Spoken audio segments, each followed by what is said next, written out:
Hello and welcome to Camp Xbox, where we talk about all things Xbox from the original to the Series X, and today we are talking about a defining Xbox 360 classic with Gears of War. Released in North America November 7th, 2006, exclusively for the Xbox 360, and is now backwards compatible on all series and one consoles through Game Pass. Gears of War now is a defining generation game. Before Halo 3's launch, almost a year later, Gears of War was the game that sold the 360. It was published by Microsoft and developed by Epic Games, which at this point was mostly known for the Unreal franchise and Unreal Engine. With developer Cliff Bleszinski at the helm, who was one of the top designers in the industry at this point, there was a lot of build up here, and this game is still well remembered to this day with many sequels. And today I want to play through it and experience it now. I have to admit, I've only played the multiplayer, and that's just a little bit of it, and hardly any of the story before this. I wanted to go through it and give it a try and let you know how I felt about it. I also want to dig a little into this one's history, since it's such a seminal game in the Xbox timeline, and give you a nice retrospective as we start this. If you do enjoy this video along the way, be sure to like, it helps me out a lot with the algorithm, and comment below any memories you have with the Gears of War franchise. And subscribe if you want more content like this. But let's go ahead and get into this video on Gears of War. Gears of War had a long production cycle, and it changed a lot in this process. Starting in the year 2000, what one developer said was that it was originally conceived as a multiplayer class-based shooter in the Unreal universe. Supposedly, a lot of other epic projects made at this time pushed this production to the wayside. After years of sitting around, they picked it up once again. They realized, though, that the market had changed by the time they picked this one back up. There was a lot more of a focus in the industry on having a single-player campaign. The lead game designer Cliff Bleszinski said in the behind-the-scenes feature that it became a vehicle-based shooter at one point. They wanted to create something a little more tactical and strip it back. Unfortunately, a lot of tactical shooters at this time were really slow, but they didn't want it to be too slow. So they developed a cover-based system, but one that was dynamic and required fast actions. Oh, and of course, the chainsaw gun. That was Cliff Bleszinski's huge thing, and you'll hear this in old interviews, you'll hear this in the behind-the-scenes feature. He had to have the chainsaw gun. So I thought it was appropriate here to say that the chainsaw gun and cover-based system are two of the most important pillars of this game. And all jokes aside, though, Gears of War would continue development and would become an Xbox exclusive, being presented at E3 2005. It had much praise behind it, with many people saying it was a technological showcase. And before we get into my review, I honestly remember the release of this game and the trailer that came with it. It had a slowed down version of Mad World sung by Gary Jules, which inadvertently became one of the songs or themes people connect to this game. It was interesting to see a shooter game receive a trailer that was to be taken seriously. It was a showcase of turmoil in an unwinnable situation, something that was really interesting to see at the time. I did not own a 360 at this point, and I never got to experience the launch of this game. But I remember having a cousin who absolutely raved about the blood and gore in this one. And Gears of War sold extremely well at launch, selling 1 million copies in its first week, and has gone on to have a strong legacy. I was in the mood to check this one out recently, and I was surprised that this game is over 15 years old, and let me tell you, it still holds up as an excellent shooter. In Gears of War, you play as Marcus Fenix, a prisoner and former soldier who is recently broken out of prison and reinstated by the military to work on a plan to take out the enemy Locusts. The Locusts being a giant race of hideous monsters that have burrowed inside the earth and plan on killing all of mankind. You and 3 other members of Delta Squad must map the Locust underground tunnels and attempt to bomb out the insides of the earth. The plot is heavy with setting, and it does a great job of setting up the universe that this game lives in. I really love the nice touches of backstory without being heavy on long cutscenes. You get lots of backstory just through dialogue and character interaction. I think a lot of how this works is through the great voice work from the central cast. You have John DiMaggio playing Marcus Fenix, who is incredible, and then the rest of the Delta Squad, which is Dom, who's played by Carlos Ferrero, Augustus Cole, played by Lester Spate, and Baird, played by Fred Tatasciore. They all exemplify the different personas these characters have.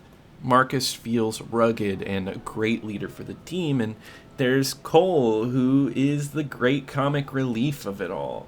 This cast all works together to make memorable characters out of what could have been just bland military characters. Same with the sci-fi here. It could have been a cheap sci-fi story, things repeated over and over again in the history of sci-fi gaming, where it could have just been aliens coming down and taking out the human race. But here they craft a world called Sera and develop a rich history with it. I think the story is better touched upon later in the series. Here it is left a little mysterious, and it doesn't give very many answers. So if you're looking for a codex or a deep dive into the world's lore, you're really not going to get that here. But I actually commend it for this because it wants to set things up, but doesn't allow itself to step into the gameplay, and does a great job of telling its story through its level design. At its core, Gears of War is a cover-based shooter, which wasn't really a highly developed genre at its time. Sure, we can trace it all the way back to light gun games like Time Crisis, where it asks you to shoot around cover, but only in an automated process. Win Back on the Nintendo 64 is somewhat similar, but Kill Switch from 2003 is cited by a lot of people as the first modern cover-based shooter because it allowed for blind fire, allowing you to shoot over cover without poking out to get hit. Yet I feel like Gears of War perfected this style of combat. It all boils down to feeling and design. Starting with the level design, all of these levels feel like they were molded perfectly for combat without sacrificing the feeling of the world. Most of the time, you are shooting around buildings, ledges, and sometimes furniture, with an opposing side doing much the same. With a single click of the A button, you can move yourself to new corners and walls. All the levels seamlessly flow together to create a distinctive look between all of these, to create a simple yet important design to it all. It all tells a story. No matter where you're at in a level, you understand the context of this area, and the cover never makes it so the lore doesn't make sense. And yet, all of this wouldn't work if it didn't feel good to use. And let me tell you, shooting in this game feels incredible to this day. It's quite surprising how well they got the gameplay in this down. Like I said, all movement from cover to cover is all done with a single press of a button. You flow from place to place. And what I really appreciate about the way Gears handles combat is the enemy AI with the cover system. The Locusts are relentless, and rather than a slow gun battle tasking you with fighting slowly in one spot, taking pop shots, going back under cover, and just doing that over and over, the Locusts will charge at you and move up in cover as you fight, tasking you with moving so you can stay safe and easily shoot the enemies. Couple this with wretches, which are a type of locust that just charge at you and blow up. You are moving around a lot. It is not slow cover-based combat. You are in a hectic situation. And I played this one on the second highest difficulty, which is called Hardcore, and let me tell you, it created such a tense atmosphere that it was honestly exhilarating. I was surprised just how much fun I was having with this one. The feeling of movement feels great. The characters feel the right amount of heavy for the armor they are using. Looking at Marcus as you're playing him, you understand the speed of his movement and his run, allowing you to instinctively understand where you can be as soon as you pick up the controller for this game. I think this game thrives on this simplicity. It's mainly cover and shoot and move on to the next thing. But it all feels so great to play, and I had zero issues with the gameplay. I thought it was fun from start to the finish in about 7 hours. Shooting feels satisfying, and the Lancer, which is the chainsaw gun, feels so good to use, and it's so satisfying catching the enemy and slicing them down right where they're at.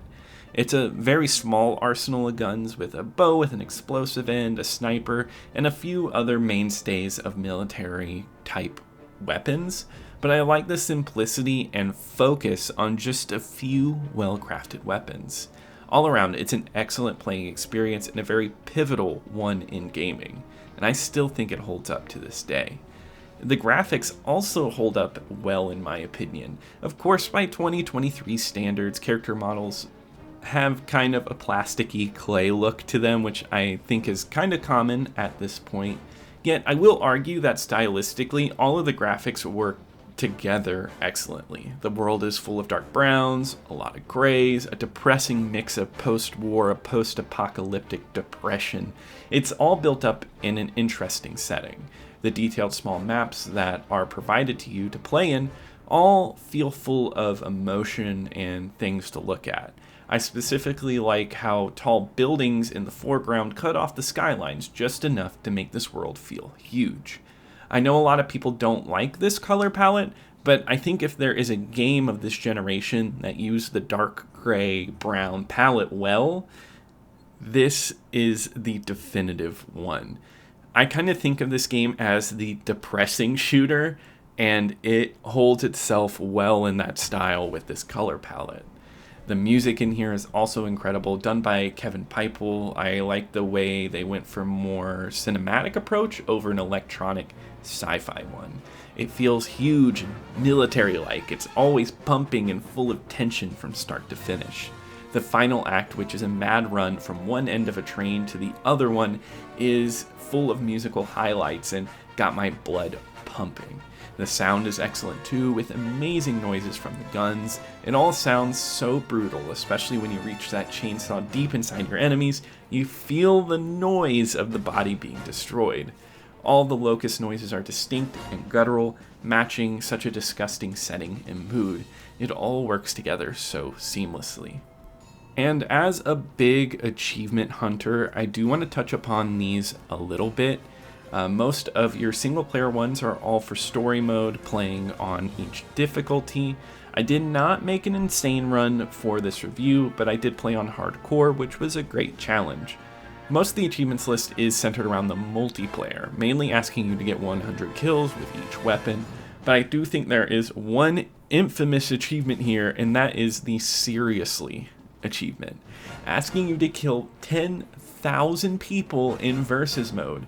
An absolutely insane number. And I always thought of people that had this achievement, that's like a badge of honor. It's one that takes a lot of skill, grinding, it's true dedication, and I congratulate them on getting that achievement. Unfortunately, I did not get to play any multiplayer for this review. Like I said, I've played a little bit back in the day, but right now, servers are still up, so you could find a dedicated group of people to play with, but I attempted to find lobbies every time I opened up this game to play it, and I never found any. I did play the Ultimate Edition online, and I thought it was incredible, but I don't want to put that in comparison for this game because it could be a little different, especially graphically.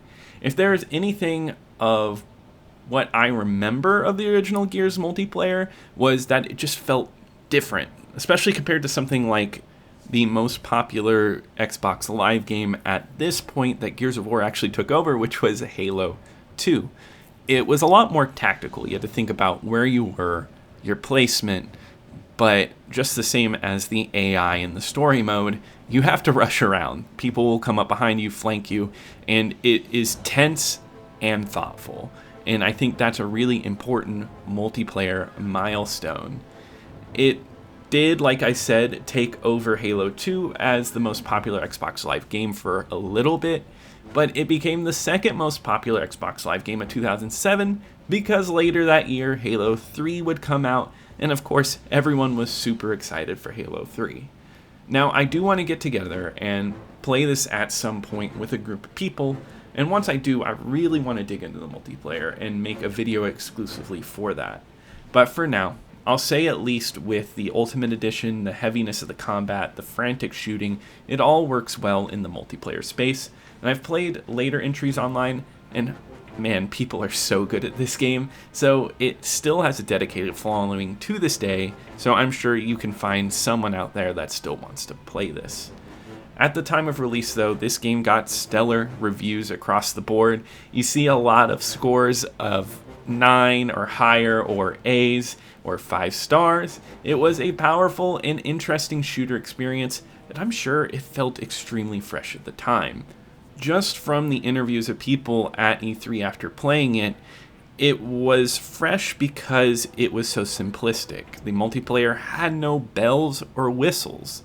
It did the simplicity perfectly because they were able to focus on so little. And I think that is awesome. And looking back on this channel's favorite magazine, Official Xbox Magazine, they gave it a 10 out of 10. Of course, with OXM, there's always a question of bias with these Xbox exclusives, but this was probably the most hyped up game for the 360 other than Halo 3, and it delivered. The reviewer was amazed by the product and how much there was offered to them. And you know what, in conclusion, I want to say, I don't think it's perfect, but it is an extremely fun game. I don't have a lot of issues with it. It's just a great shooter in a very interesting world with a great visual design.